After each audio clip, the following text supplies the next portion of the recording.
Welcome to AI Unfiltered, the show that cuts through the hype and brings you the authentic side of artificial intelligence. I'm your host, Mark Smith, and in each episode, I sit down one-on-one with AI innovators and industry leaders from around the world. Together, we explore real-world AI applications, share practical insights, and discuss how businesses are implementing responsible, ethical, and trustworthy AI. Let's dive into the conversation and see how AI can transform your business today.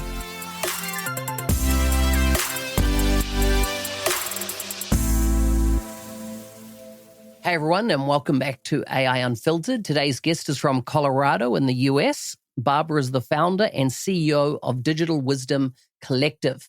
Full links are in the show notes. As always, Barbara, welcome. Hi, thanks for having me. Good to have you on. I'm really interested to delving into your story. But before we start, tell me about food, family, and fun. That's an interesting way of starting. So food, very important. I love to cook. And it's a very important part for family as well for me. I grew up in Bavaria, grew up in Germany. So, family and food is an integral thing. And you can kind of top it off with beer, I guess. Nice. And fun is going out on a camping trip, having no cell phone reception and going somewhere in the boonies and just, being all by myself in nature for a couple of days. That's my ideal. Well, Colorado is, I would expect that it would be a perfect playground for you then. That is, and I keep getting to know new corners, and it's so impressive. And I mean, having grown up in Europe, the vastness of things here is amazing. And Nice. Certain areas look like somebody like spilled over a huge concrete bucket or something, and you're like, how did this come about? So it's really impressive. And also, the history of the land is just really amazing. Yeah. I have not yet visited, but it's definitely on my bucket list for some day. Well, you should come. I can take you on a camping trip. Nice. So what's top of mind for you right now in the world of work and the work you're doing with organizations? What are you seeing? Man, there is so much. So first of all, I work globally. So I work a lot with European companies and also US companies. So the challenges are slightly different if you look across the globe. And I could imagine that in your corner of the world, it's also different. But one thing that is always the same is what in the world are we doing with AI? And everyone seems fairly confident. And to the outside, people are like, oh, yeah, we got this figured out. We have this amazing use case and we have run the pilot, but everyone is stuck on really making it work. So how do you scale this? Maybe this varies amongst industries, might very well be. But this is sort of what I see in the landscape of things. And attached to this is also, well, what leadership skills do we need? And also, what are the organizational changes coming? So at the end of the day, how do we play nice as human and machine? And so how do you advise these companies, particularly around whether I'm interested in the engagement you're having at C-level inside the organization and how these discussions around bringing their staff on the journey and then other things that come to mind often with the C-suite is how do we innovate? How do we get ahead of our competition in the same space? So how do we use it? And then there's also not just a fear of missing out, but a fear of, doing it wrong and putting the organization at risk. So with all these factors in play, what are the conversations you're having with leadership inside organizations? So in C-level, there's definitely a fear of missing out. And that's massive. So, the push to, we got to do something and we got to do something now because the board asked us to, that's there. And it can be something that has no rhyme and reason. So, which sounds a little bit sad, and even sadder is that, there's money for it. Companies cough up budgets to, oh yeah, AI is cool. Let's run a pilot, Um, so the first thing I do with especially C-level is I have a conversation on what AI is and what it's not, because I think there's still a huge misunderstanding, because what they are misinterpreting it to be is a simple process automation, right? So making things more efficient can have different shades. And for most companies, before they even scrape on AI, they have so much potential to go with, simple automation, simple, tweaking of processes without even touching that new and fancy animal. Not saying that it's not anything good. It's an amazing new frontier, but you got to have your baseline in check. So doing an AI pilot is great, but I also want people to understand what what it is, and how to pick the right use case. And then it's mostly expectation management and its alignment of the different levels. So usually once I talk with C-level, we go in with a workshop called Mindset Before Machines. And that's an interesting exercise because it calls in different stakeholders, different management levels, and they all bring the assumptions to the table. And that's a very interesting thing, because once the assumptions are spoken, it shows that there is it doesn't quite match together. And also, for the most use cases that seem feasible, once you push them through the exercise we do, they turn out to be an entirely different problem. Yeah. So, for the most part, I see that AI is the magic bullet, and people are wanting to fix their pressing issues without really going to the root cause. So if they go down that path, right, it's obviously going to be destined to not so good outcomes. For years we've had scenarios of where technology has been implemented in an organization because there was funding and there was technical ability to do it, but there was a full misalignment with maybe the direction of the organization, with the people in the organization, with the culture of the organization. And so, there's a litany of failed projects and well-recorded failed projects in the software space. How do you take these companies on a journey to prevent this being another cautionary tale? Yeah. So right now it's going to be not a cautionary tale. The direction we're going, it's going to be even worse, I fear. So we really have to reel back, and we have to start at the basics. So once I push them through the Mindset Before Machine workshop, we do identify a use case that can actually be tackled. But at the same time, we start working with a core set of people that I call the ecosystem stewards in the organization, that we train up with a new sort of mindset. So what we need to start getting away from is what I call linear thinking. This entire thought pattern that we start somewhere and then we end somewhere, that doesn't work in AI anymore, because we have to take on a circular thought pattern. We need to start thinking in constant innovation cycles. And you may think that we have got this figured out with Agile, but I might disagree, because it was just another method, but you didn't really change the mindset of people. So for AI to really take a hold in an organization and also empower the organization to continue innovating going forward through their own power, you have to have the right set of people in the middle of the organization empowered to actually be the mediators. You have to create an ecosystem for innovation, and it has to be in the middle of the organization. And I do think that this is where the magic lies, and this is where change ripples outwards. Obviously, you need to have a C-level support, but the middle of the organization is where you cannot delegate complexity anymore. Yeah. So they really need to deal with things, and they will tell you if something works or if it doesn't.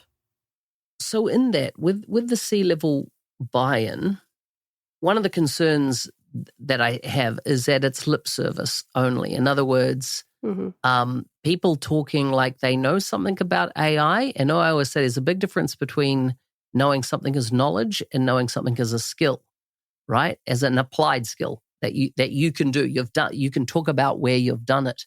Yeah. Is there a disconnect in that leadership suite from knowing AI maybe from the news headlines? They might have done a little course to understand, the 5 different types of AI as an example, but there's no kind of applied use of AI. In other words, today I used AI for this, today I used AI for that, today I use, are you seeing a disconnect, or is there an alignment, or are you seeing an adoption that surprises you at the leadership level inside an organization? There is a disconnect, and sometimes I see surprising adoptions. But again, the adoptions come from the middle of the organization. It never comes from the top of the organization. They do give the money and the funds and the support and all. But if you give the middle of the organization the tools and loosen the leash a little bit so they can experiment, it's amazing what comes out of it. But the key is the organization needs to pivot from silos into acting like an ecosystem. Because in an AI world, it is basically learning from each other. So having the ability to sit down with, what we call the ecosystem stewards, if they get together frequently and exchange how in their departments they are using AI and regenerating ideas, and from their excitement about the technology, they will just create ripples to other people where they're like, well, dang, they are excited about it and they have told me how it's making their daily life better. Might as well try it. So in a way, we also have to rethink how we are rolling out a new technology because what we know doesn't work anymore, and how we train up the people that are using them. Because right now we are leading AI through fear. AI is connected with, we can cut jobs. And, it's going to save us a bunch of money. Well, that's, very possible that you will get more efficient, but you cannot replace a human with an AI agent. So, how it also calls for, how do we run transformation? How do we run ethical transformation?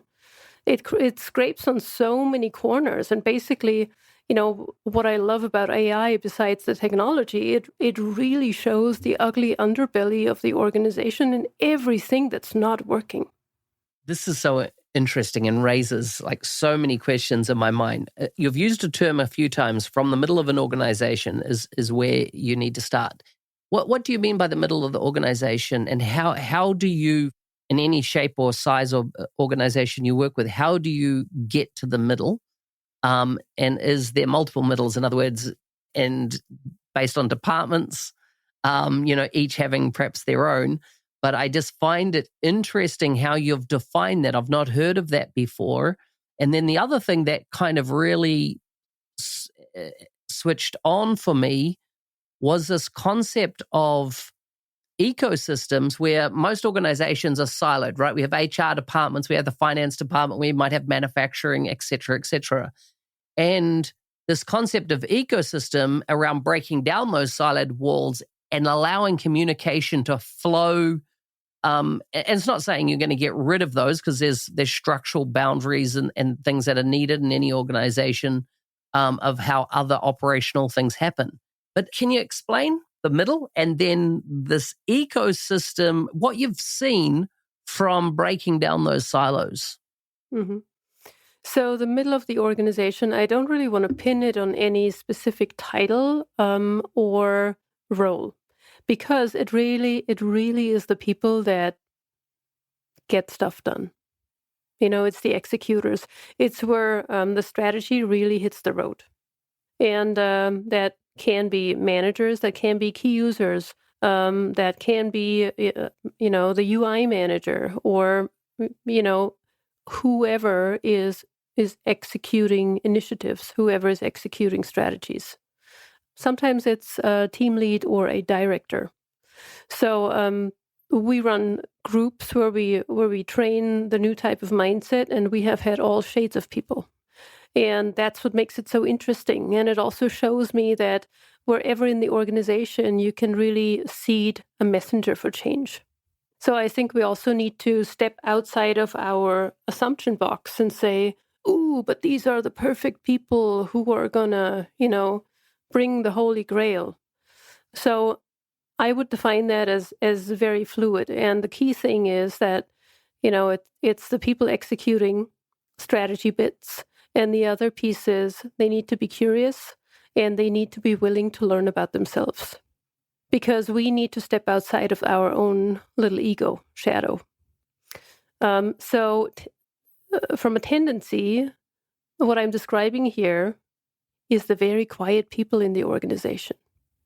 And it's the people where everyone gravitates to for advice. Nice. And whoever is listening now will know exactly who that is. Yeah. So it's not just the IT department. It's not just the IT department. That's also something we need to shake off. I think the IT department in the entire AI game is way ahead because the technology that's, they've been playing with it and that can be trained and all.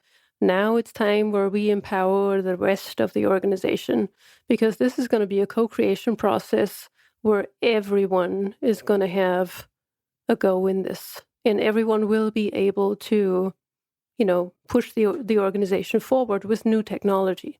But that also means that as an organization, you need to recognize that technology is part of your DNA. It's not just a side piece anymore. So it's the centerpiece and everyone is dancing around it. And I think AI is forcing us for the very first time to think this way, which brings us to the ecosystem thought. And I just came back a few weeks ago from speaking at the Peter Drucker Forum in Vienna. We had a workshop on ecosystems together with a Cambridge professor with Bosch Power Tools and Drees and Sommer, where we were explaining different shades of ecosystems. And Peter Williamson, the professor, was bringing out a great analogy. And he says, we cannot get a slice of the pie. We have to turn the equation around. We have to bake the pie and make it bigger. And then we slice it up. That is so good. I really like that. But that innately goes so against what we have learned as people. And, also how you advance in organizations because, man, you have to defend, you have to elbow, you have to protect. So AI implementation is essentially a very human problem because we have to learn how to be human again. Yeah. Some things that came out of what you said there. One is people need to learn about themselves. And I love that you had the curiosity as such an important factor because it's something I've talked about for some time now. And you've also talked about mindsets and how you train mindsets.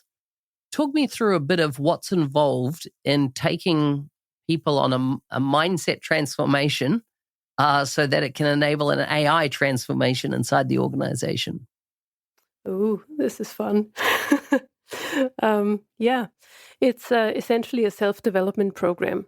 And we have developed a framework that basically stems from me being a coach for over 20 years and having done a ton of advanced education, and I compiled it all into how would that make sense in a digital world.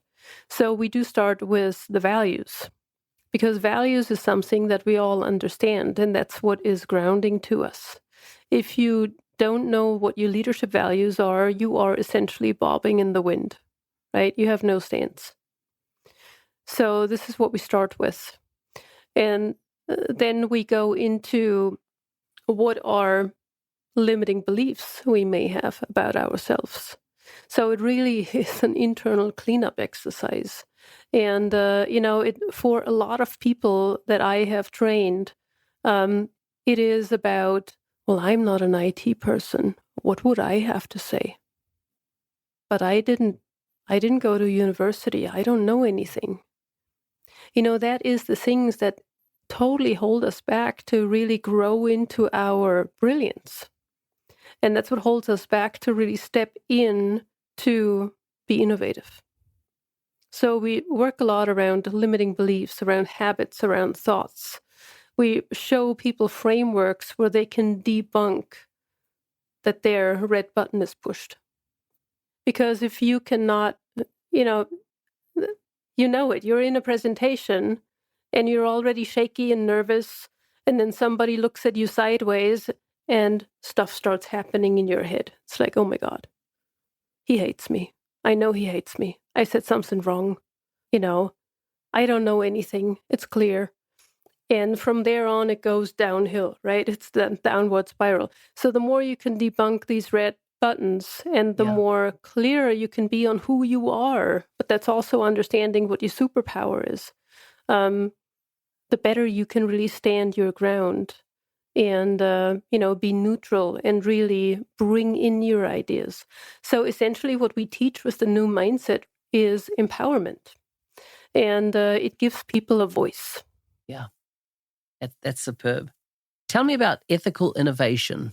You mentioned that there is a fear. Everyone's listening to the media, and if you look to any of the tech bros in the industry, they're all telling us we're less than a year away from being washed over, and nobody's going to be employable because AI is going to do it all. And I'm still not seeing that, but a lot of people live under this fear. And also, you do have some people in leadership that go, hey, we're going to cut costs in our organization because we're not going to hire people, and we're going to let people go because we're going to use AI to replace them, which I feel is a very short-sighted. And I was talking to somebody recently who had been in her role 20 years, got let go because AI was going to replace.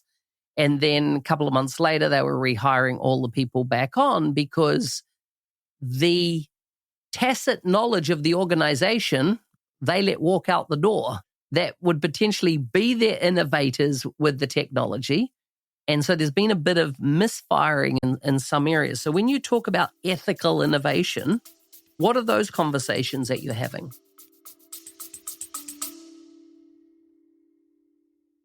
Rolling out Microsoft 365 Copilot licenses isn't enough. You need an adoption plan to get people using it well. In our new book, published by Microsoft, we offer a practical guide to successful Copilot adoption. Many leaders believe in the why of Copilot and AI, but they need guidance on how, from practical frameworks to enabling champions and measuring impact. Get your copy of Microsoft 365 Copilot Adoption now from Amazon, or find a link in the show notes.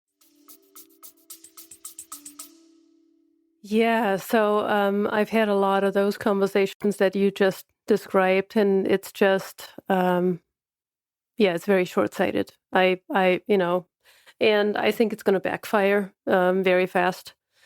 Last week, I talked to a leadership person from a German company, and economy's rough. They will need to let people go, and he kind of put it to a head by saying, "Well, great, we're going to cut jobs, and then we are still a very chaotic bunch, just smaller." So you're not fixing the issue. So to me, ethical transformation calls for wisdom in leadership. That is something we have never used in any context in leadership before. But boy, if there's a time, it's now, because we need it bad, right? Yeah. And this totally goes outside of how much you know. It is more about how you act and how you think about consequences. What does it do to people? And I don't want to say that, cutting jobs or what, if you are in a tough place economically, may not be the right thing, but it needs to be looked at from different angles. And again, you cannot just throw in a couple of AI agents and be done with it. It's a world of extremes. We go from one side of the pendulum to the other, and we all need to learn how to take a step back and really assess before we act. But that goes back to the circular leadership, right? We in our mindset training, we have a 4-pillar framework we teach, and the very first thing we ingrain in people and repeat is we need to understand the problem. If you do not understand the problem, you do not move to the next step. I like that. Once you have understood the problem, you ask many other people's, and then you synthesize, and then you go to doing something. So understand the problem. What's the second, third, fourth step then? So the first one is understanding the problem. The second one is you want to synthesize what everyone has said and really hone it down. Mm-hmm. And then you can jump into a solution, and then you want to, ignite the excitement for what you do. That's also something we forget quite a bit. Yeah. So how do you bring people along? On the journey, yeah. So if we keep just, going in these knee-jerk cycles of, new tool, yay. We're wasting a bunch of money. I mean, I got to hand it to companies, they must have a ton of them, They keep saying the budget is tight and, there's a lot of waste going on. Yeah. What assumptions most often derail AI transformation? I would say it varies, but if you want to generalize, it's the miracle drug. It's going to fix everything. Yeah, interesting. It's like the snake oil in the pioneer days, Totally. Yeah, it's going to save all your ailments, and yet, if you compare it to the gold rush, some people strike it rich and they come out on top, but a lot of others didn't. But the people who were steady and who really made a bunch of money were the people who were selling the shovels and pans. Yeah. So supplied to the industry. When you first, you talked about POCs and things happening inside an organization, and there's been a lot of research in the last 2 years around POCs not making it to production. And if I synthesize down what I see is that often the POC had no business being a POC. In other words, it was a shiny new toy. Let's play with it. Let's try it, but not what's the business impact of what this POC is going to do? Is it going to, the typical levers in a business? Is it going to give us a better product market fit? Is it going to reduce costs? Is it going to increase revenue? Is it going to, allow us to enter perhaps a new blue ocean opportunity, something like that? Mm-hmm. And so a lot of these don't have any of those parameters, right? They have, we've got to get going with AI because we don't want to miss out. So what do you see as the way to get POCs into production, and I suppose identifying things that are really going to be impactful in the business that you could build a lot of other momentum off the success of that impact? Yeah. So the first issue is that people look at singular use cases without looking at a broader business strategy and really trying to see where do you want to shoot in, 5 years. What is potentially new sales channels you want to add on? You have to backtrack and really look at it from an experience perspective, because I think that is the most impactful use cases that you can have, either an employee experience or a client experience. And that's also a great selling point if, and easy to collect KPIs then after.